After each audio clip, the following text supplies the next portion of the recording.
Hi swarmers, welcome back to The Hive. By now, you've probably heard about the bushfires in Australia. You may have seen the photos and videos of smoke-filled skies, injured animals, and flames. Or maybe you've heard the discussions on climate change and some terrifying stats on the condition of wildlife in the Down Under. It is a lot to take in, and whether you're up to date or not, we're here to put it all together for you.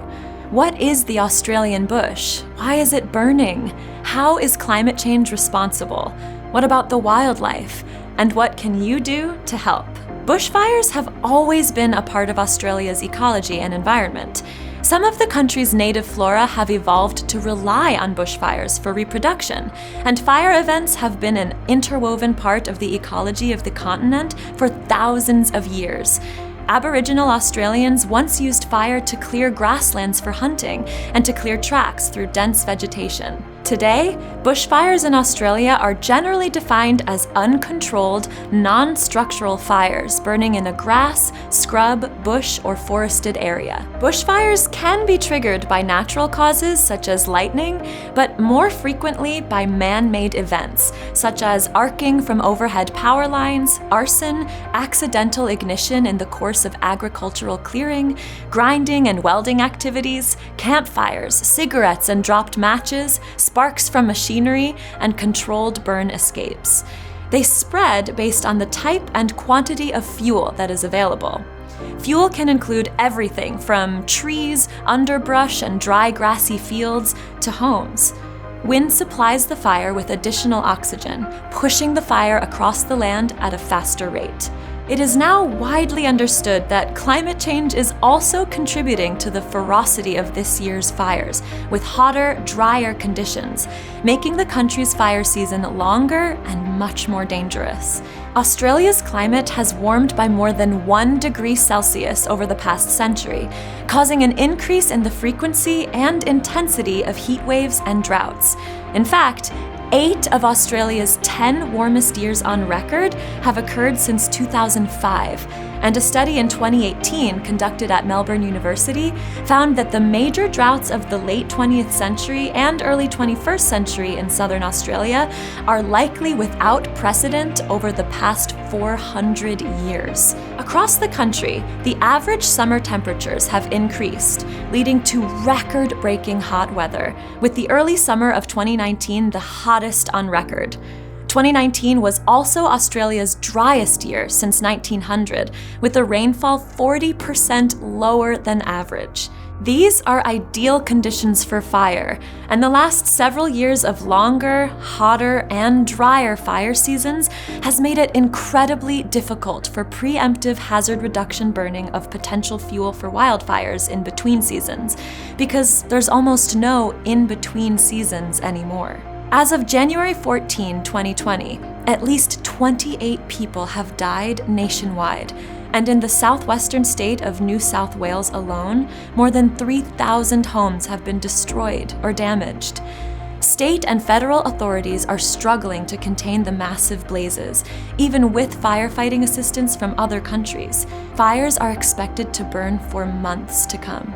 Blazes have torn through bushland, wooded areas, and national parks. Some of Australia's largest cities have also been affected, including Melbourne and Sydney, where fires have damaged homes in the outer suburbs, and thick plumes of smoke have blanketed the urban centre. Earlier in December 2019, the smoke was so bad in Sydney that air quality measured 11 times the hazardous level. Some reports have suggested that as many as 1 billion animals have died during this season's fires. We've all seen the terrible images of kangaroos and koalas fleeing the flames, and later images of the injuries of the survivors. This heartbreaking number will have untold repercussions for the future of Australia's wildlife. However, at this time, it is truly impossible to say just how many animals may have actually perished. But there is hope. The outpouring of support for Australia has been tremendous. A fundraiser by Australian comedian and Instagram star Celeste Barber has raised more than $32 million for wildfire relief.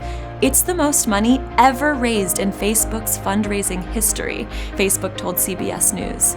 And never underestimate the ability for life to recover and rebound after a catastrophe. So, what can you do to help? Donate to legitimate organizations working to aid firefighters, the people affected by the fire, and wildlife. You can find links to those down below. Do not just send supplies, as despite the incredible generosity, it creates a situation where time and attention will have to be diverted towards handling and storing shipments. It's best to leave that to professional organizations. If you're going to join the social media discussion, do it responsibly. Make sure your images and articles are sourced correctly. Spreading incorrect news to get those clicks is worse than no news at all, and ultimately may do actual harm. You may be thinking that the situation in Australia is so far away and has no bearing on life where you are. But climate change is not going to be limited to just one corner of the globe.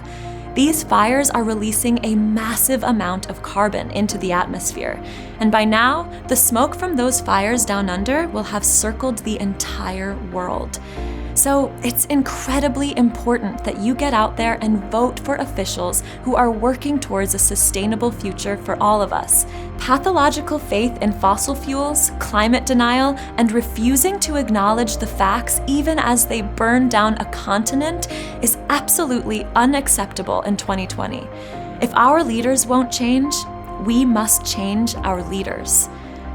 Thanks for joining us, Swarmers. Don't forget to subscribe and drop us a line in the comments below with your thoughts and questions. We'll see you next time.